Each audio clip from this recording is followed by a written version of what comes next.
السلام عليكم ورحمة الله وبركاته. أصحابتي ku xiran janalka marka la soo dhawaada aad iyo aad u mahadsantihiin. Maanta waa Khamiis 20 bisha 2 ee February sanadka 2025. Muuqaalkan waxaan rabaa inaan idin kula wadaago Donald Trump iyo Elon Musk shacabka Mareykanka may doonayaan in ay lacag siiyaan kadib markii hay'adihii dawladda shaqaalihii inta badan la jaray lacagihii wadanka Mareykanka uu ku bixin jiray wadamada caalamka uu siin jirayna laga jaray. Arrintaasi ayaan rabaa inaan idin la wadaago. Mid ka mid ah Soomaalidii horey dambigooda u qirtay oo shalay marqaati fur sameeyay maxkamadda labada eedeysana ee Amy Bark haweeneydii madaxda ka ahayd Feed and Future iyo Salim Saeed oo milkiilayaasha Safari Restaurant ka mid ahaa ku marqaati furay muxuu sheegay maqaayadda Safari Restaurant ayuuna inta badan eedda dusha ka saaray iyo Salim Saeed waan idin la wadaagaya. Haweeneydii Ladan Ali oo aan ogeyn in ay lacagtii laaluushka $120,000 ahayd u geysay xeerbeegtida bishii June ayaa hadda waxaa la leeyahay iyadoo cabsan ayay shil gashay waana la soo xiray damaanad ayaa lagu sii daayay. Arrintaasina waan idin la wadaagaya balse marka hore aan ku bilaabo. Cumrada sanadkan Salama Group waxay idin haysaa adeegyo cusub waxaana ka mid ah adeegyadaas hoteello u dhow labada xaram ee Makka iyo Madiina loogana lugeyn karo xilliyada salaada. Gaadiid aad ku soo booqan doonto goobaha muqaddaska ah ee lagu xusayo taariikhda Islaamka. Baridda qaabka loo guto acmaasha cumrada. Cumreynta waalidka ama walaalka oo geeriyooday ama aan awoodin. Haddii aad tahay qof qaba baahi khaas ah xagga caafimaadka waxaan ka caawin doonaa gudashada acmaasha. Haddaba ku soo dhawow qiimo jaban oo ku raali gelin doona. Wixii faahfaahintaasi dheer fadlan waa WhatsApp number eber 9665959284 mahadsanidin. Elon Musk waan ognahay Department of Government Efficiency ayuu Trump u dhiibay waa kii wasaaradihii dawladda intuu dhex galay iyo hay'adihii dawladda shaqaalihiina inta badan shaqadii laga joojiyay federaalka ahayd lacagihii Mareykanku uu ku bixin jiray caalamkana gabi ahaanba la joojiyay.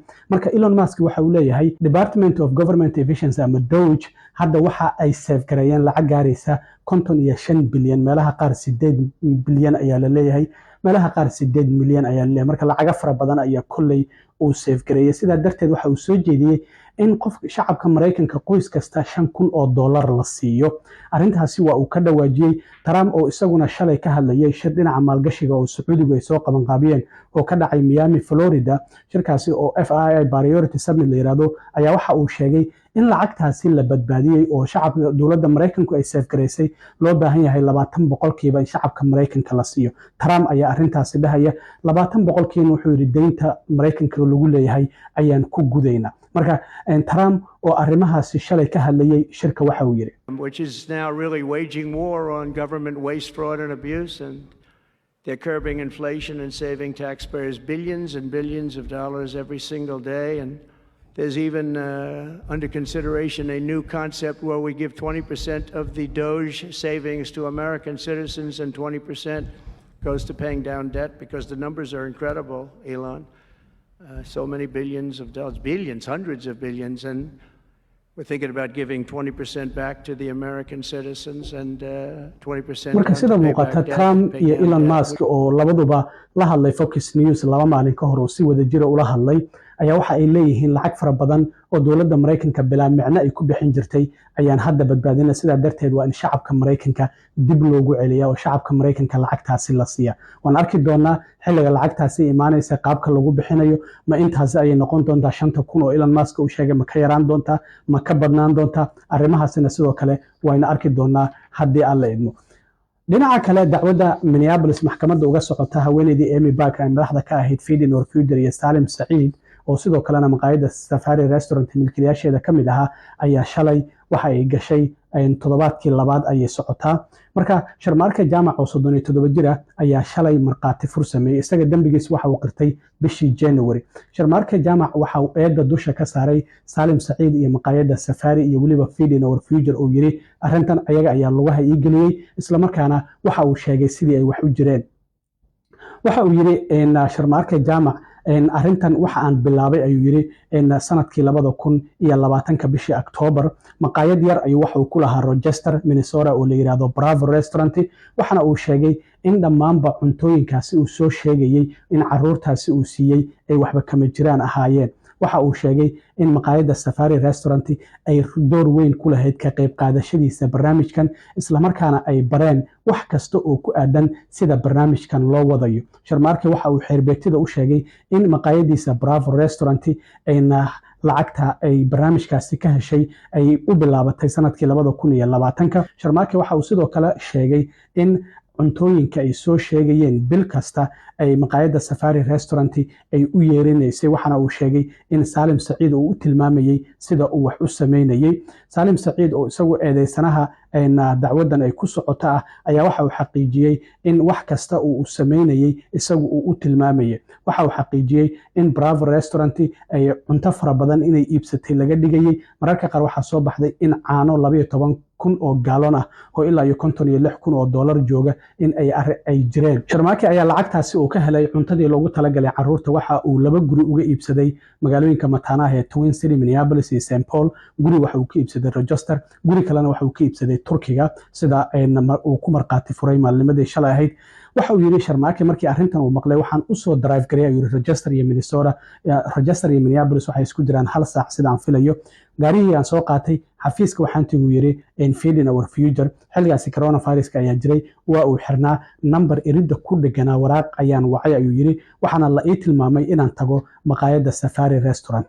maqaayaddii markaan tagay albaabka gadaale ayaan ka soo galay waa ii xirneed ayuu yiri maqaayadda maadaama coronavirus uu jiray dad yar ayaa ka shaqeynayay dadna cunto take away ayay uga qaadanayeen oo cuntada tugo ahaan ayay u qaadanayeen. sidaa darteed waxa uu yiri markii aan albaabka dambe ka galay waxa aan la kulmay ayuu yiri Saalim Saciid oo xafiiskiisa la iigu geeyay isla markiiba arrinta ayaan u sheegay waxaana uu wacay shaqaale ka tirsan Feeding Our Future application ayuu ila habeeyay isla markiibana waxa uu yiri markii telefonkaasi uu diray application kaadii waa la aqbalay waa isla goobtii. Saalim Saciid ayaa sidoo kale waxa uu yiri telefon kale ayuu wacay oo qof shaqaale ka tirsan Feeding Our Future waxaana Sharmaarke uu sheegaba in maalinta bari ah shaqada uu bilaabi karo. waxa uu yiri ilaa iyo 5,000 ayay noqonaysaa tirada cuntada oo aad sheegayso inaad bixisay. arrintaas wuxuu yiri arrin la yaab leh oo aan caadi ahayn ayay ila noqotay. markaas kadib waxaan ku yiri waa inaan maqaayadeyda wax ka bedelaa. sidaa darteed waxa uu sheegay in uu bilaabay inuu xayeysiiyo bishii October sanadkii 2020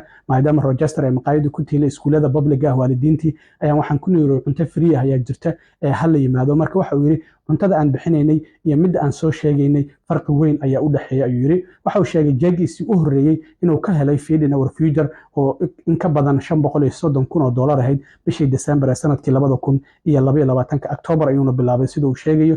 markaas kadib lacagtii waa ay korodhay ilaa 1.2 milyan ay gaartay bishii June ee sanadkii 2021.